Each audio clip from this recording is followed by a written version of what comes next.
Hi, everybody. We'll just wait a couple of seconds. It just takes a few seconds for everybody to get in and get settled. So we'll just wait a couple of seconds before I introduce everybody.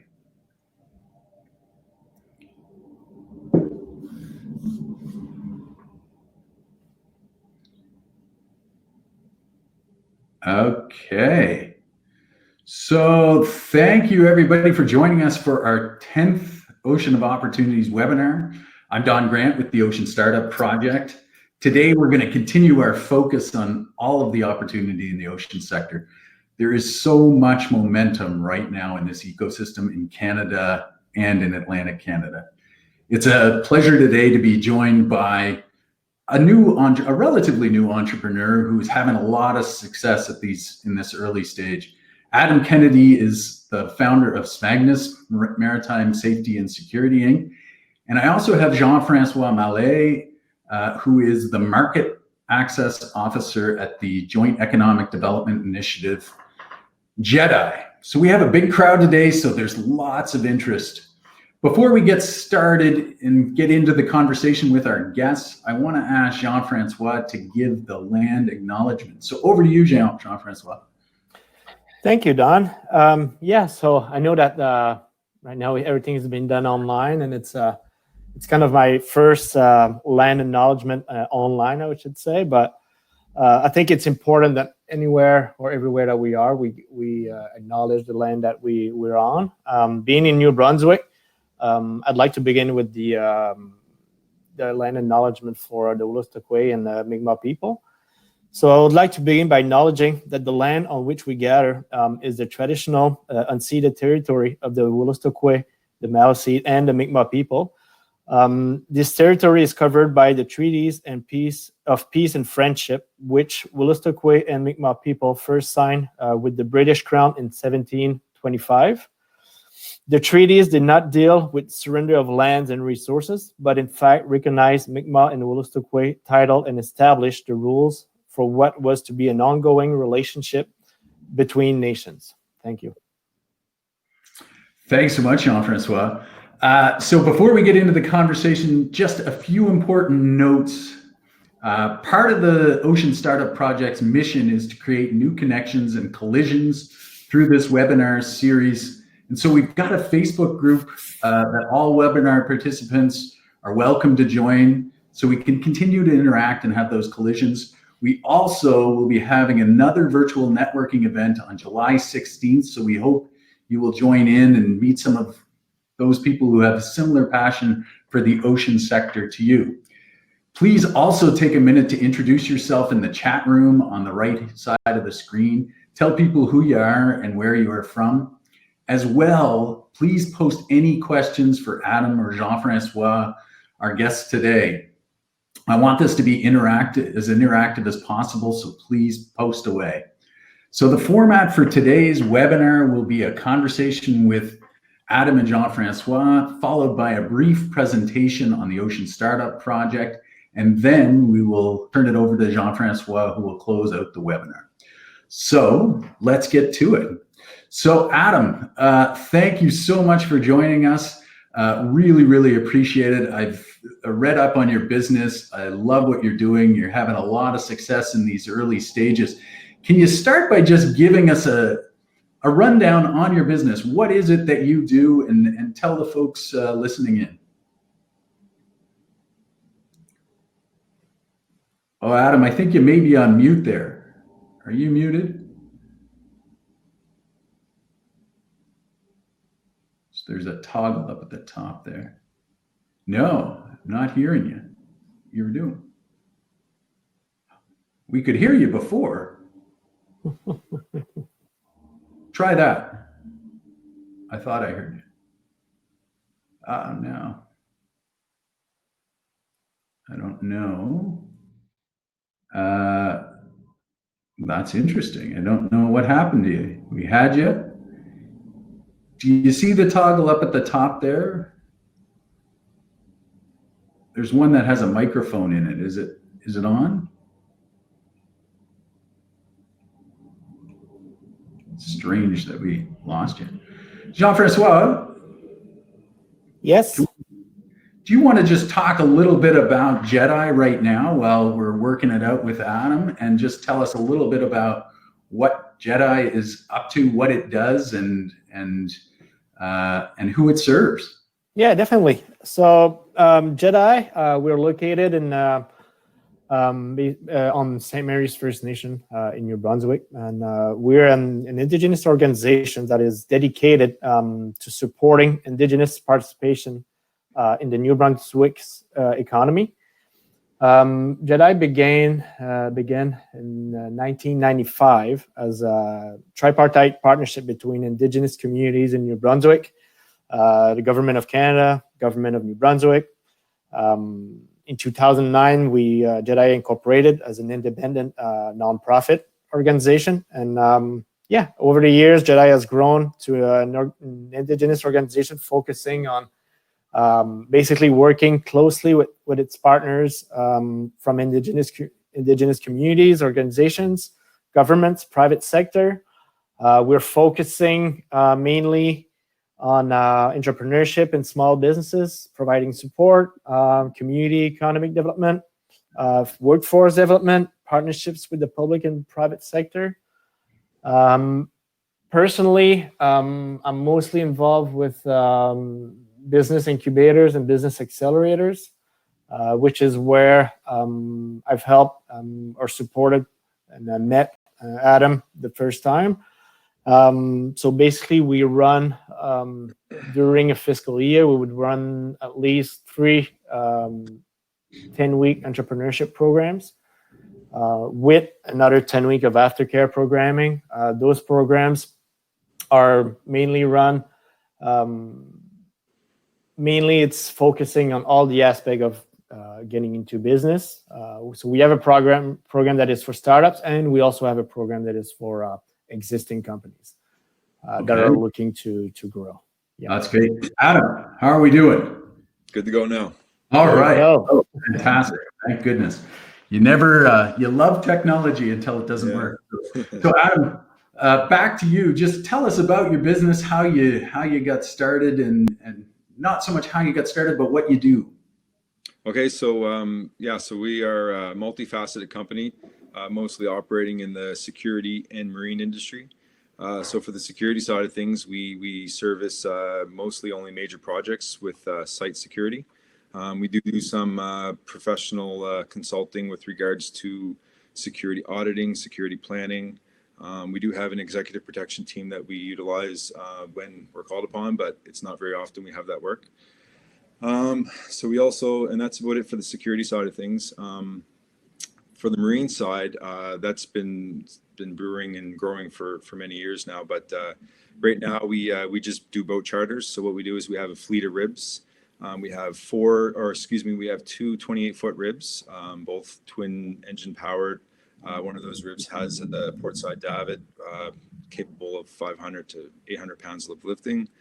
And we also have one 23-foot rib and a smaller 19-foot Zodiac that could be used for like diving ops. But we've managed to service the marine renewable energy sector with boat charters, and also DFO with regards to some inshore research that they've been doing in Nova Scotia. So that's been a good experience. So what we're looking to do now is we're looking to purchase some equipment. Maybe some side scan sonar radars, and to tap into that market a little bit with regards to ocean tech. And we also want to maybe use one of our ribs for a prototype for an R&D project that we have yet to announce yet, but we're working on that. Yeah. It's a really, really impressive business, Adam, what you've done, and especially in such a short period of time, and it's pretty capital intensive as well. So to get it to where you are right now is really impressive. Just I find that people who start ocean companies a lot of the time have a real relationship with the ocean when they were growing up. Can you talk to us a little bit about how you decided to get into the ocean, and was there something in your childhood that sparked this love of the ocean and desire to get into an ocean business? Yes, absolutely. So So as a child, my grandfather, he was a lobster fisherman on the eastern shore of Nova Scotia. And I grew up around the water all my life, lobster fishing, going to the beaches on the islands there in Nova Scotia, where I think they announced 1,000 Island Preserve or something like that, trust. So in those 1,000 Islands, that's where I grew up, experiencing the ocean and, boating and all this stuff. And so later on in life, I joined the Navy. I spent a short amount of time in the Royal Canadian Navy as a bosun. So there I learned quickly I learned many skills that I thought I had, but I didn't have. And so I applied those skills to my knowledge base and moved on to a military police career where I've got my security background. And now I'm just trying to apply it all to the market. Yeah.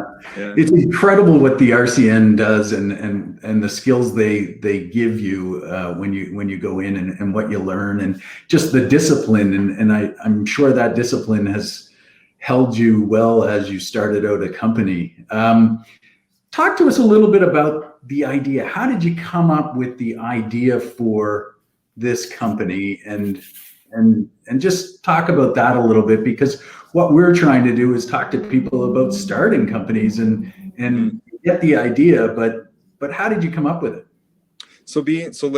Having my experience, while I was, my childhood experience, and as I spent time in Halifax as a, sailor or whatever have you, I was a serviceman, but I found myself on the water quite a bit, and just seeing the amount of activity in Halifax Harbor when, even when the economy's not busy, but, the harbor's always busy. So, I in my mind, I was like, well, how can I be part of this activity? And, I thought, well, I have to come up with a business idea. And, so I took what I was good at. I was good at operating ribs and maintaining them and managing a little mini fleet of ribs. And so I just took that knowledge and I kind of just ran with it. But when I became a civilian, I didn't know how to run a business. I didn't know how to, do administrative work. I was in the military. They did a lot for me. So I spent about 5 years through numerous jobs into my civilian life, learning basic administrative skills, negotiation skills, facilitation skills, all types of new skills. And I've taken all those skills now, and I feel confident enough that I can, start a business and run a business. And it was so far, I've been making mistakes, but I've been learning from them. And so far, all of those skills I've been using every day. So yeah, it's so interesting. Those mistakes are what really harden you and make you a much better entrepreneur as you learn from them and grow. Now, just so you're going through that process, you're spending that 5 years developing those other skills. The idea is always in the back of your head, though. The thought is, I'm going to start this company someday. Is that right? So it honestly, it happened on the water. I was with a unit in Halifax, and we did quite a bit of boat patrols in Halifax, and we acted as first responders. But during those times, it's when I mustered up the idea. I was like, I'm going to do this. I'm going to get some ribs, and I'm going to sell them to the market however I can, and I'm doing that. So it's been almost 10 years since I had that idea, 10, 12 years. So it's taken some time, but it's happening. Oh, it's so great. And you know what? All the entrepreneurs I talk to say that these ideas have been bouncing around their head for years and years and years. And it just takes that courage and that skill set to bring it forward. So you get the idea. That's not necessarily the easy part, but how do you take the idea from idea to actual company? How did you do that? Talk to us a little bit about that process, how you made it happen.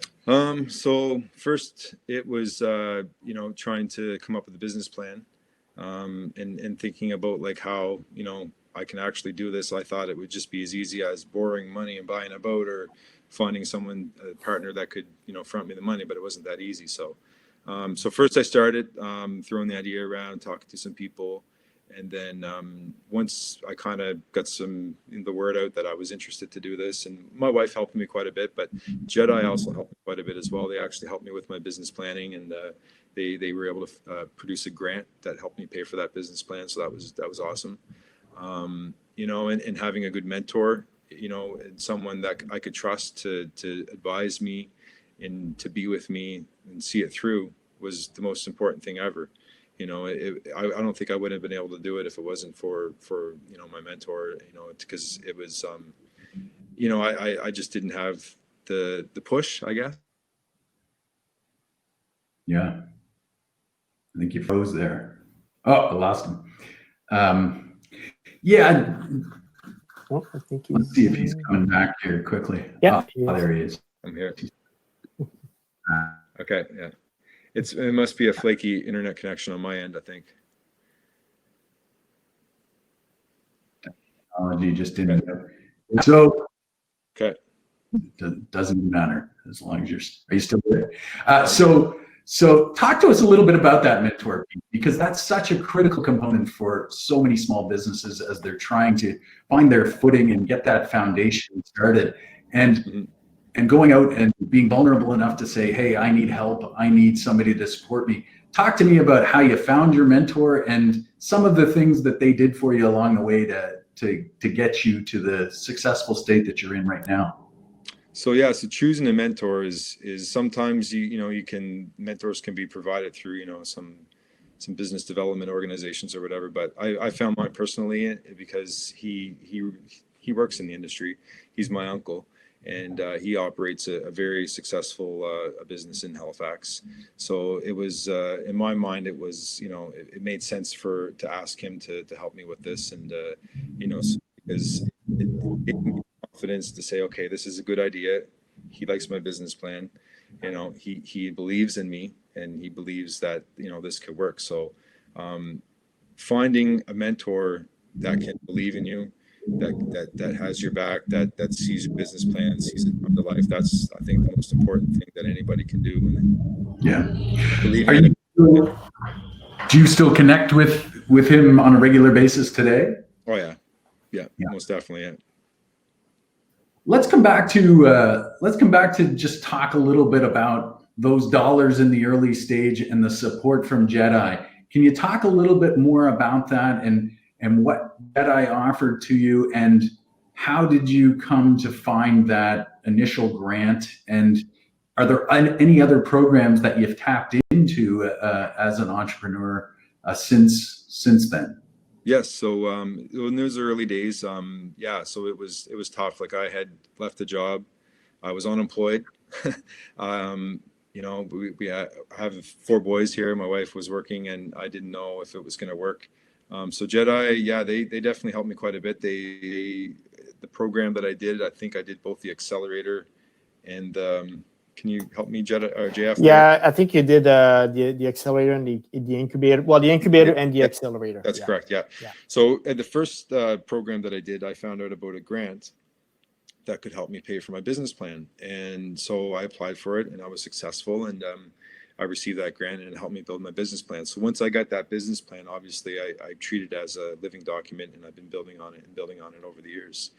So it's been, I realized it was just a document that costs money, but it's probably one of the most important documents as an entrepreneur can start, I think, and keep living and keep building upon it, and always revisiting it.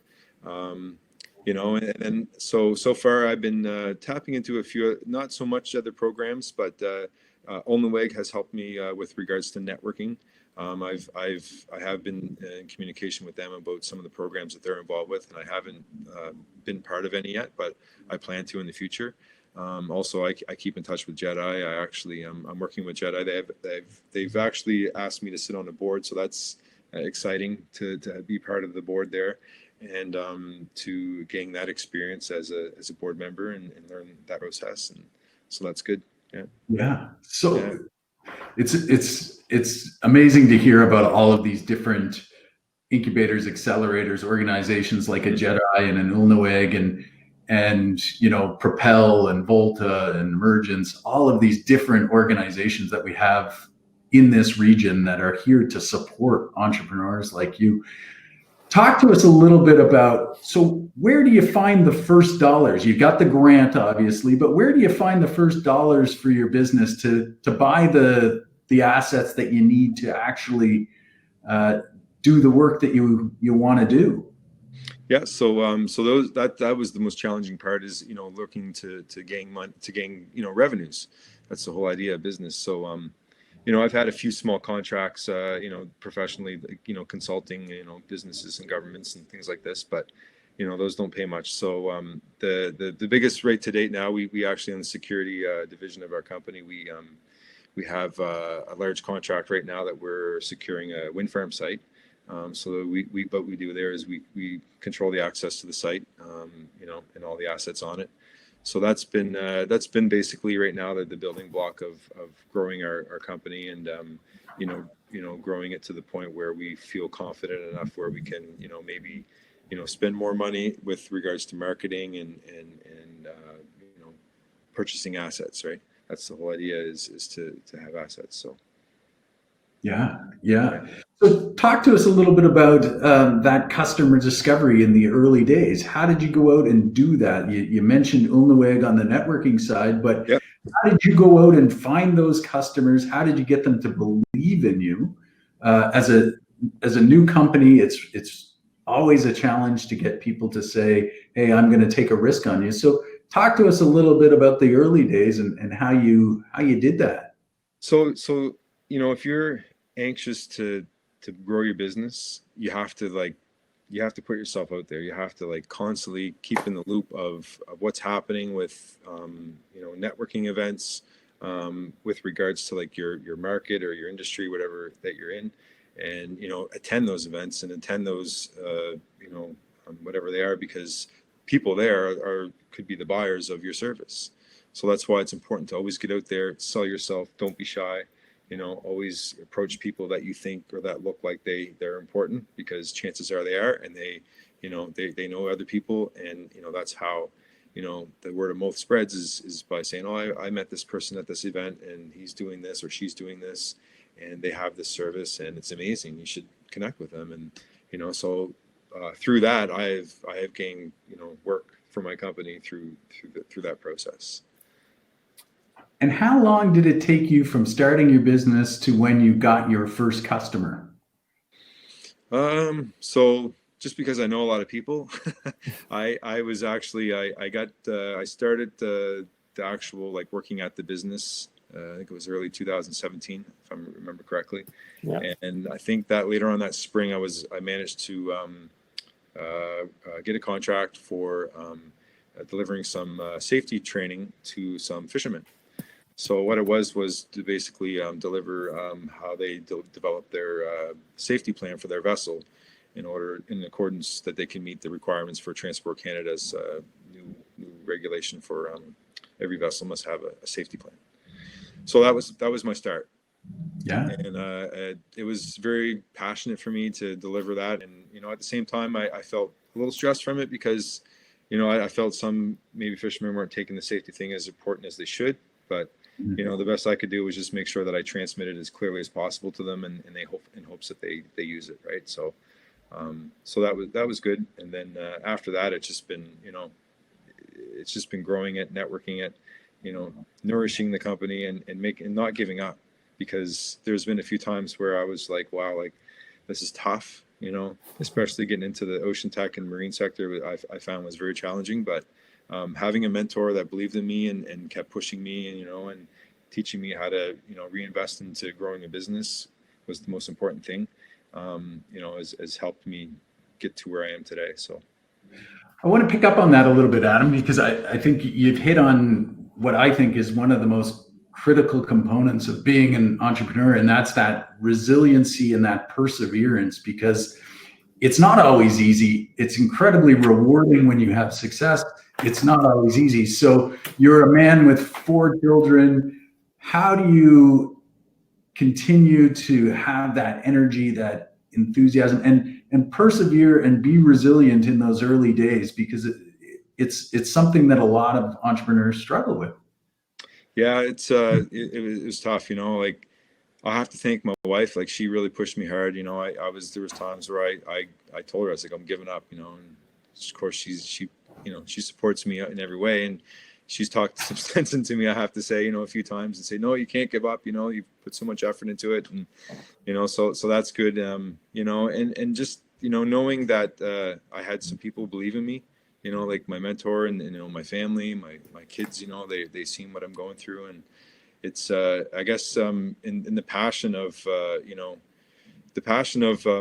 being where we are today, like in being Mi'kmaq, like for me, like not only was I experienced around my grandfather being a fisherman and all of my my experience on the ocean with them, but the Mi'kmaq are a seafaring tribe.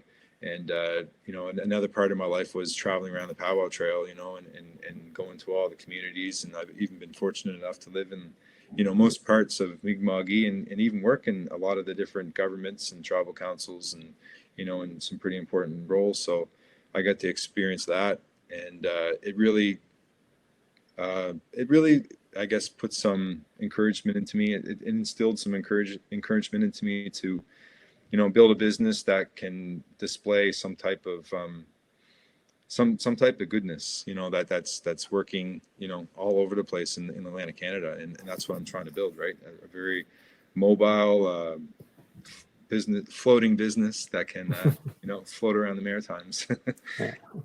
Yeah, I want to pick up on that. Just talk to me a little bit about growing up Mi'kmaq and what that has meant to you, and how that influences your business. So yeah, so it influenced my business to the point where there's where I'm operating a boat charter business. Well, I mean, most of our communities around Mi'kmaq are either on the ocean or very near the ocean, and mostly all the men are fishermen. So our relation to the ocean is very I guess, well, we depend on the ocean. There's a lot of abundant resources there for all of us, and we have a close connection to that. And for me, it's I've always been by the ocean. Like all of my life, I've always lived by the ocean. So it's I have this connection. It's in my blood, type of thing. And it's hard to explain, but yeah, it's great. Yeah, it's wonderful, and Yeah, you can just feel the passion coming off you, and it's just That's awesome. I just love seeing that passion and feeling that passion. I want to pick up a little bit more on what we were just talking about, like in terms of partnerships you've formed or customers you've gotten. Talk a little bit about coming. Do you target other Indigenous organizations, and is that part of your business plan? And how do you divide up your marketing? Do you have a desire to go after certain organizations and not others, and how do you do it? Yeah, so marketing is still something I'm working on. It's something that I need to work on as a growing business, and so we have targeted specific organizations and sectors and companies with regards to the security and marine side of things. So for the security side of things, yes, I am always targeting governments and Indigenous organizations. I've done some work for some Indigenous groups and communities, some businesses. So that part, I feel confident helping them or servicing them because myself, I live River Bar, and excuse me, I grew up in Annapolis Valley First Nation the first part of my life as an adolescent. So my relation and my knowledge and who I am is part of that. So I can relate to some of the issues and experiences that they may be facing. So that helps me deliver a better service as opposed to a company that doesn't have that personal connection. So yeah. So let me ask you this: what advice would you give another Indigenous person thinking of starting a company? What would you say to them right out of the gate? I would say don't be scared to think outside the box. I would say utilize all the resources you can, all the programs that are out there. And don't be scared to or sell your business and yourself to the big businesses that have no relation to our communities, because it doesn't matter in my experience, it didn't matter. Like I've done work, outside of the communities with private sector all the time.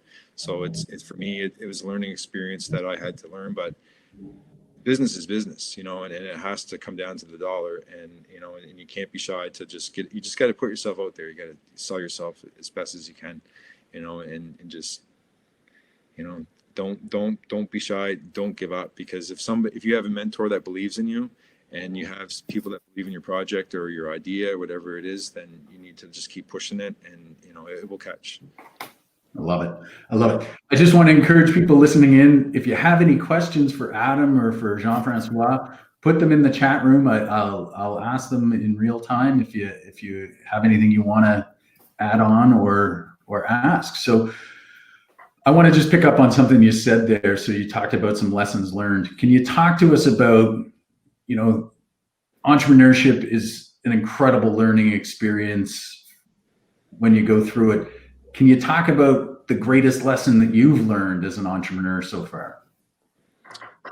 I've learned a lot of lessons. I don't be, if your business grows quickly, and you start to see growth quickly, and the numbers scare you, because of cash flow. Well, it's like an ebb and flow type of thing, because I got discouraged when I was experiencing that, and I haven't, and I think there was a question in this thing. I don't know if I'll jump your question or not, but I seen a question that says, have you made it or not, or do you think, when have you made it? And to me, like, I'm still managing my business remotely, and we do have some space that we rent out for administrative purposes, but I don't think I'll ever feel like I made it until I have a large amount of staff. I'm employing people. I can offer them benefits, a roof to work under, and that's when I'll feel like I've made it, I think. And yeah, so I don't know if I've answered your question, but No, I love that. Talk to me a little bit about how many people do you have on staff now, Adam? Right now we have about 11 people on staff, and I have about 5-6 other guys that are actually reservists, Canadian Forces reservist personnel. That they do work for me part-time, but right now I think most of the reserve force is on Class C contracts, so they're all unavailable for me right now. So this is a great story, and I'm so pleased that you're on, because in 3.5 years, effectively, you've got now 11 employees. You're generating revenue. You've got big contracts with government organizations, wind farms. It's really, really impressive. Talk to us a little bit, and Rebecca has just asked a question, and I was going to go to it as well, but how did you build out that team? Like, what have you surrounded yourself with that you can talk about?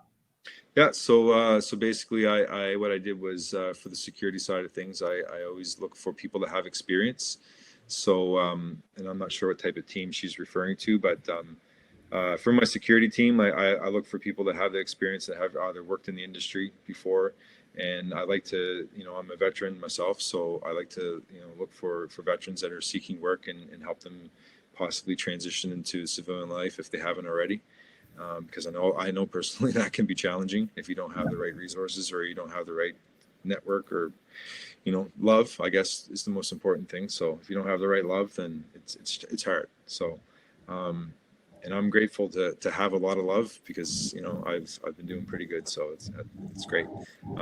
But the team part, so that's, yeah, it's tapping into the industry itself, the security industry, and pulling out what I needed. So that's what I did. I stuck my fingers out into the industry, and I called around, and I found the people I wanted, and I hired them, and so far it's been working pretty good.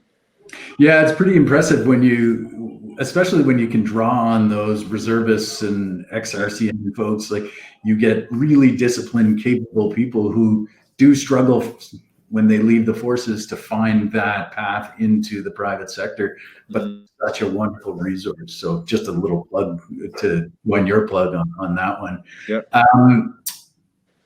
Talk to us a little bit just about what excites you about the ocean sector right now? Like, where do you see some opportunities for other people, either of Indigenous descent or just people generally? Where do you see opportunities? So right now, what excites me about the ocean, and what's happening is the ocean supercluster. So that I was happy to see that develop, but also I was happy to see some of, I think, the funds from the Ocean Protections Plan finally being used, because since the Ocean Protections Plans was announced, I've been frantically trying to develop my business, and so far it's been going pretty good, but I don't feel I want to move faster, and I can't because of COVID right now. So,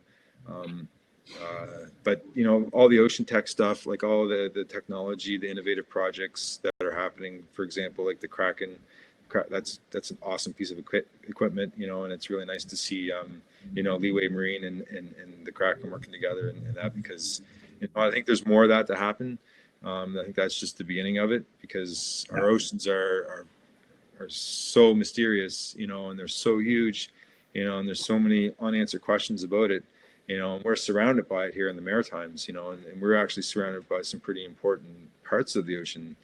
And you know, for me, you know, I've been making an effort, you know, to always know like all of the shoreline around, you know, where we are, because it's mysterious, right? Like it's very it's an environment that not many people, you know how to operate in, or haven't even been in before. So, you know, and with tourism growing and our, you know, population growing, it's just, I think our location with regards to the ocean is very important. I think even in North America, because when the economy is going to grow, like the Maritimes, I think will be more vibrant with regards to like ocean tourism, ocean tech research, all sorts of things, fisheries. It's just going to be, yeah, we need to be on top of it so we can control it and make sure that we manage it properly and not rape the ocean. Yeah, yeah, it's such an important point, and you know, Kes Morton, who has chimed in on a couple of these different webinars and networking events, she said it, I think, perfectly, that the ocean sector here in Atlantic Canada and Canada generally is a supportive and collaborative environment. It is one of those rare spaces that you can get into and really collaborate and with other organizations and feel that support. So I think you nailed it. I want to get to a couple of questions that people are asking. So Gwen McIntyre asked, she said, Adam, you talked about networking to grow your business. What kind of events did you attend? Yeah, so I've attended, oh my God, I couldn't even count right now how many I've attended, but I can remember now. I've attended some really good events actually put on by Jedi, which would be some of the plenaries. Yeah, the plenaries. Yeah, they're very good events where a lot of private sector business attends. So it's a good chance to network there, and I encourage like anybody listening today from the private sector or any government to attend Jedi's plenary, because it does provide a space where you can learn about what's happening in Indian country, and then you know, the Indigenous space, but that's what I say, but it's okay. But it's a space where you can meet all kinds of people and talk about what's happening with regards to programming, you know, markets, you know, government programs, all sorts of things, you know, and you know, I personally have you know, I think I've gained some work from attending these events, from just meeting people, you know, and so that was good. And I've attended DefSec many times. I've attended yeah, it was some APEC events like that. It's been great. I got it. That's a great answer. I've got a question from Ronnie Noonan that I was going to ask you, but I like his wording even better than my own. So let me ask you that. It is obvious that the only way our ocean industry will thrive is by involving our First Nations communities. How would you suggest that a growing company with no First Nation connection, how can they engage those communities? Yeah, so for New Brunswick, I would definitely say like connect with Jedi. Jedi is a great organization. Onlaweg in Nova Scotia, they have some great events, but also like the best way to connect with the communities in each region or each province is through the tribal councils. So the tribal council is an organization in which represents all the communities. Some of these tribal councils operate with they're policy driven, and some other of the tribal councils are program driven. So, for example, the Atlantic Policy Congress of First Nations Chiefs, they're mostly policy driven organization. They work very heavily with regards to the fisheries and health. There's the Confederacy Mainland Mi'kmaq. They deliver a lot of programs. So they're more of a program, and they do deal with some policy, and they deal with some aquaculture and some you know, research around estuaries and things like this. And there's the KMK, which deals with negotiations and consultations. So, through these organizations, it's your best avenue, or you can just connect directly with each community, and they have their own professional staff there that can, they'd be glad to probably talk with any industry that's calling and that's interested to create partnerships, or because, growing in an economy is challenging, and there's so many microeconomies in our provinces that I think big economy or big business forgets about that. So, for example, like I'm new here to northern New Brunswick, and I've never experienced winters here before, like until I moved here. But what I noticed living here is that the economy changes so quickly with the season here because the amount of snow.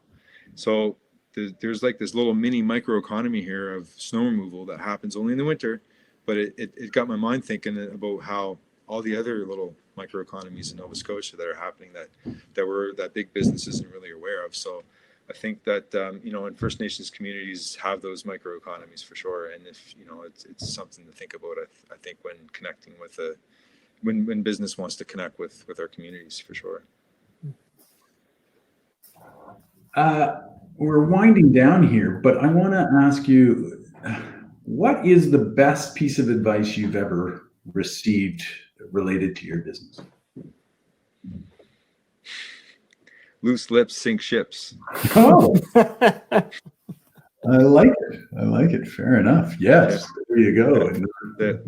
That works. That's a good one for sure. And it's right on point with your business as well in the room.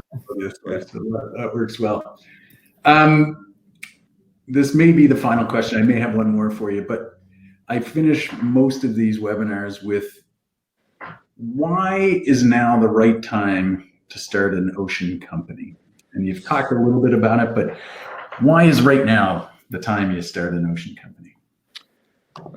Well, I mean, there's a massive amount of money being injected into our ocean economy right now, and I think it's a good time for that. That's a good reason. Also, our oceans are warming, our oceans are rising. It's a we should be worried because we depend on the ocean so much, and I think half of our population probably doesn't even realize that. So anybody that's like has the ability or is interested or is like has some type of technology or business that relates to the ocean, like you should focus on growing it towards more to the ocean, because I think it's just an economy that's going to dominate here in the future for sure. I want to ask you one other question, because the Mi'kma'ki people are very well known for their storytelling. You're a very articulate guy. Can you talk to us a little bit about how that heritage has formed part of the story you tell with your business, and how that has served you well? It's a difficult one. Yeah, I don't know how to answer that question right now. Yeah, I'm just beginning to think like growing up in many parts of, I guess, Nova Scotia, on the reserve and off the reserve, I guess I had the ability to grow myself into a person that understands both the culture of the Mi'kmaq and the culture of Nova Scotia, as coming from like a very a very respectful family that's non-Indigenous, and then another respectful family that is Indigenous. So it's shaped me into a person that I guess that can I can adapt myself into many different types of cultural situations and still feel comfortable, because it's something I've been doing my whole life. So the storytelling part, I think I'm a bit shy, normally, like I'm not well at public events and speaking at public events. So this is good for me to do this today. But, for me, I think it helps, maybe explaining my story to myself and to my story to you guys today. And because I've had some good storytellers, some good knowledge holders, tell me some pretty cool stories about the ocean here in the Bay de Chaleur. So I'm very grateful for that, and I hold that knowledge now, and it's something I guess hopefully I can become a good storyteller when I become an elder someday, and I can share those same stories. Well, let me just say this. You're well on your way. For a guy who's shy and doesn't do much of this, you should do way more of it, because you are excellent at it. You are a great ambassador for the ocean sector, for the Indigenous community. You speak brilliantly, and this is one of my favorite webinars I've done for sure. So I really, really appreciate it. We're going to end on that because it's a question you said you couldn't answer, and I think you answered beautifully. So yeah, totally. That's Thank you. the perfect place to stop. I'm going to get you to hang around just for a couple minutes. I'm going to give a quick presentation on the Ocean Startup Project, and then we'll turn it over to JF, and then we'll finish. So bear with me while I talk a little bit about the project. So folks, the Ocean Startup Project, what are we? We are a project that has brought together 6 different organizations across Atlantic Canada to take advantage of all of the opportunity that Adam and JF have been talking about in this ocean sector. We have Creative Destruction Lab, we have Genesis out of Newfoundland, InnovaCore out of Nova Scotia, New Brunswick Innovation Foundation, we have PEI Bio Alliance, and we have Springboard Atlantic, all wanting to take advantage of the opportunity. So what's the vision of this project? The vision is that Canada and Atlantic Canada are the best place in the world to launch and grow an ocean economy. That is a big, bold vision, and there's never been a better time to be bold in the ocean sector. You've heard from Adam today talking about that. We believe that with enough focus and collaboration from coast to coast, Canada's ocean ecosystem can be the best in the world. We've got things like the $300 million investment by the Ocean Supercluster. We have ACOA, which is extremely active in the ocean space, supporting entrepreneurs. We have so many organizations ready to support startups. And we really think this is the time to start an ocean company. So here's just some of the resources we have. You know, this region is home to internationally renowned ocean hubs like Cove. We have Holyrood in Newfoundland coming online. They're breaking ground right now on their new facility. In Atlantic Canada, we have so many incredible supports beyond government available to help entrepreneurs, including organizations like our partners in this project, along with organizations like JEDI, like Ulnoeg, Propel, Volta, Ignite, Emergence, Startup Zone, PEI, Vent. That's just a few of the organizations that support innovators throughout this region. So why do we think that there's a lot of opportunity? Well, this slide shows you Norway. Norway's ocean economy in 2018 generated about $132 billion in revenue for Norway. Our ocean economy in Canada generated $20 billion. So Norway's ocean economy is 7.5 times greater than Canada's. We have 4 times more coastline. We have 7 times more people. We think we can narrow that gap with the right focus on the oceans. So the Ocean Startup Project is focused on narrowing that gap. We have a series of projects we are running that are having a big impact. We have done 10 webinars, and in the last 3 months, and we've had 1,000 people sign up for them. So now I'm just going to highlight a couple of the projects that we've got on the go right now. So we have our Ocean Startup Challenge. This launched on June 4th. It's closing on August 14th. So you have to get your applications in. We want you to go to oceanstartupchallenge.ca.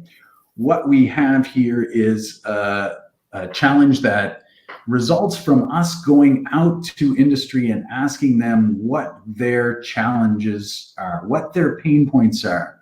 And if those pain points were solved, would there be an opportunity for a company to be successful? We went out, we asked industry those questions, and we came up with our Ocean Startup Challenge statements. Those are all on the website. If you don't see yourself fitting into one of those, there's another category. We want you to apply if you have a good idea for a business in the ocean sector. This project will have in the initial phase have up to 10 prizes of $25,000, along with a lot of different business supports. If you're successful as one of the 10 companies, you will be automatically put through to our second competition, which is for a larger sum of money. At the end of this project, we have $1.5 million that we are going to be awarding to companies, and you could receive up to $200,000 in that next competition. So some of the key dates for our Ocean Startup Challenge: we have an information session coming up on July 7th where you can learn more. We have a Lean Canvas workshop on July 9th. August 14th, the application is closed. We're going to shortlist people. We're going to run some boot camps as well throughout the summer and into September. We're going to do pitch presentations, and then on September 28th, we're going to award those prizes. The other project that we have on the go is Lab to Market, and we're going to be welcoming our first Lab to Market cohort this fall. Lab to Market is essentially about helping grad students and postdocs develop those entrepreneurial skills so that they can get that research out of the lab and into the market. So these teams will get $15,000 to participate in this cohort. At the end of a 7-week course, teams will make that go, no-go decision on their research. Is it able to be commercialized or is it not? What we want to do, even if it's not able to be commercialized, what we're trying to do is change the culture a little bit in academic institutions to get them thinking about commercialization and thinking about how they can help build that economy through really, really great research that's being done in a lot of different organizations. The final project that we have on the go is Creative Destruction Labs. And Creative Destruction Labs is about massively scalable companies that need mentorship and capital. And so we're really excited to announce that for the first time ever, CDL will be having its first 100% ocean cohort this fall. And that's an incredibly exciting and big opportunity for local startups and SMEs. And we look forward to supporting different businesses through that phase. Folks, that's it for me. I'm just going to wrap up with just a couple of comments. I just want to say a huge thank you to Adam. Just a great talk today, and really, really appreciate you giving us your time. I also want to thank Natasha Legay and Rebecca Cole, who work on the project and make all of this possible. They are amazing. And a special thank you to Jedi and Jean-Francois for partnering with us on this. What I love about Jedi is how much passion the people at Jedi have for their clients they are serving. You feel it and you see it in everything they do. So I want to turn it over to Jean-Francois just to give a couple of closing remarks. I want to just highlight today at 3 p.m., Cove is doing an ocean connector. So if you have the time, jump into that, because we have Moya Cahill from Pangeo on there, and she will be terrific, I'm sure. So Jean-Francois, the final word goes to you. Thank you both. Really, really appreciate the time. You. Thank you. Well, thank you to the Ocean Tech team, obviously to you, Don, Rebecca, and Natasha for all the hard work and the reaching out. And also, obviously, thank you to Adam. If I had to, I thought I might have to promote Jedi, but I think you just did. So thank you for that. Wonderful job.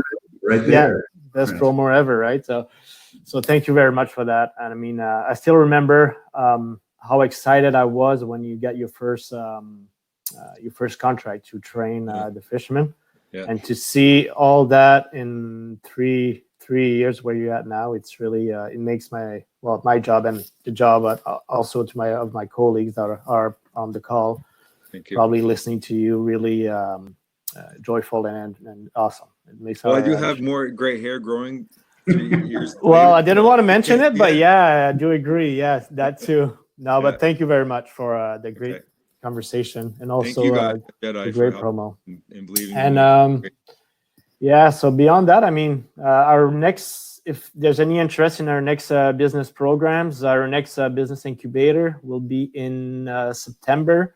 Obviously, the whole COVID situation might change the way we facilitate the programs, but we're still going to have business incubators in September. The programs will be done online. And also, that's for startup companies. And we're also going to have business accelerator in the winter 2021. That's for more of companies who are looking at growing and expanding their businesses. We usually ask for a business to be at least operating for at least between 1 year and 2 years in operation. And beyond that, thank you very much for everybody who attended. I think there's great numbers. And once again, good job, Adam. Thanks, guys. Thanks, everybody. Really, really appreciate the time. All the best. Bye-bye. Talk soon. Bye now.